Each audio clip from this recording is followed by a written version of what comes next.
So, nothing glamorous today. Just got to fix an oil leak. Bloody flu, or whatever it is. So I just noticed it. That's not good. So I'll have to find out where that's coming from and fix it. So I'm pretty sure it's coming from the right rocker cover, but we'll see. So I got a little bit keen. I've already done this side, but basically this rocker cover here had a leak at the back, so I pulled it all off, and I've used a bit of JB Ultimate Black, which is good for oil resistance, and in the other areas, Permatex former gasket, which is like a Loctite number 4, a soft sealing gasket, which is really good for this sort of stuff. But I've still got that side to do, so hopefully I won't forget to film it. Anyway, I've got to put this back together. Alrighty, so that side's all back together. Just got to put the air cleaner back on and plug it back in. But on to the next side. So I've just taken this this coil out of number 1, 2, 3, 4, 5, and there's this oil puddle right here. I'm like, there's only 2 places that could come from. Either this seal's not sealing, or it's coming down from here and going into there. Find out in a minute. Alrighty, so nothing obvious, but there's these little gears here, and that number 3 leaking. I'd imagine that these gears, this is the gear, got something to do with the oil getting flicked up into that area. But this side wasn't too bad. Like, the leak was mainly down the back here. There's a bit of oil there, so I'll just seal it up. I'll show you what I do when I do that. Oh yeah, I use a bit of Scotch-Brite and I go around the gasket surface. I just clean off any scale that might be there. Just get it back to bright, and that way, I'll show you one spot that I'll do one spot really well, and you'll see what I mean.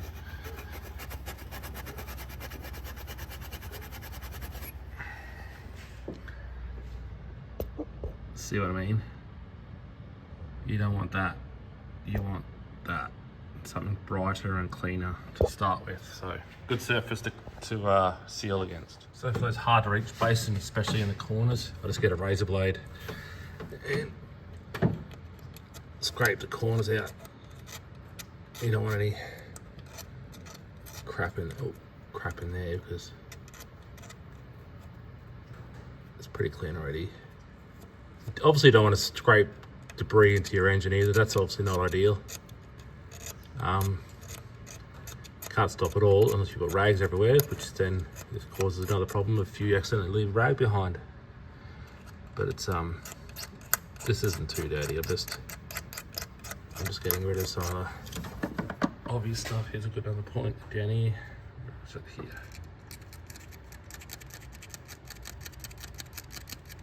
Let's get that stuff out of the corner. Like that. Wipe every surface down with acetone. Oil and silicone, although give everything a nice little wipe down, get any residue of oil off there, because if I put silicone down, I want that to stick, and the oil won't stick to oil, even though it's oil resistant on both sides. Got to get all that gunk off that is scrubbed.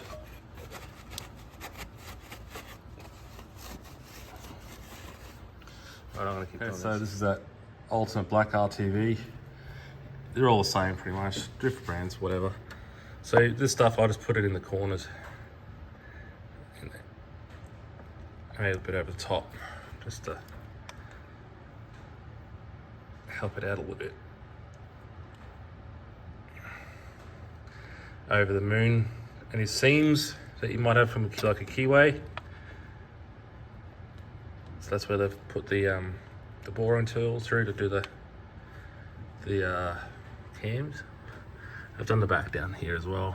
As you can see where I've put it along the back and along with the, let's see if I get the camera in there. Along there where that keyway is, or that half moon.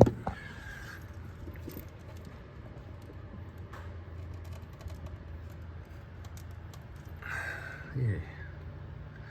And it's gonna get the other stuff, which is, like I said, aviation sealant number 4 or 5, I think it is, but Permatex calls it former gasket liquid sealant liquid. Oh man, what tongue tie. So this stuff's still got a flu, so it'll be gone by tomorrow, you watch. So this is like, it smells like that banana, those lollies that you get, but 10 times stronger. And I just put this stuff everywhere else, paint it on. This just helps that rubber gasket from creating a perfect seal up there. You can't put it with the silicone because it will be different and it won't, two different things, you know what I mean? So there's a little spot there that I've put between those two, I'll put a little bit there. On the bottom.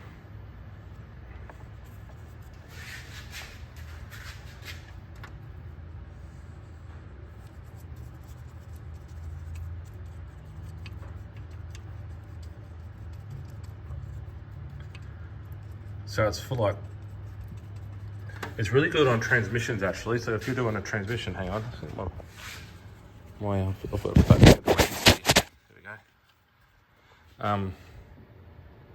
Your cork gaskets on your sumps and your transmissions and stuff like that, coat it with this stuff on both sides and then put it on. Excellent. Really helps it adhere and like keep that sealing property of the cork so it doesn't ooze out. Sometimes the cork can absorb the oil and then drip through the oil, like wick it out, so to speak, sometimes. But there we go. I'm gonna put the head on now. So I've just put the rocket cover back on and I'll just give it a firm push and then I'm gonna wait. I'm gonna go and make myself a cup of coffee and give that RTV sealant and the other sealant time just to flash off, I'd say. Just to give it something to let it be bouncy, I suppose, to let it turn into rubber instead of just liquid. Right. So now I've got the coil patch back on, got my little oil on, breather back on to my little catch can, spark plugs back in. Now when you tighten up the, depending on your gasket, depending on your gasket, now I'm only using a tiny little 1/4-inch drive here, okay, and I've got rubber, so I'm just sort of, that's it. Not over tightening them, because if you over tighten them, you're just squashing your gasket and it's doing nothing. So if you've got a workshop manual, use that and it'll tell you exactly how much, but yeah, don't go over tightening them, it doesn't work.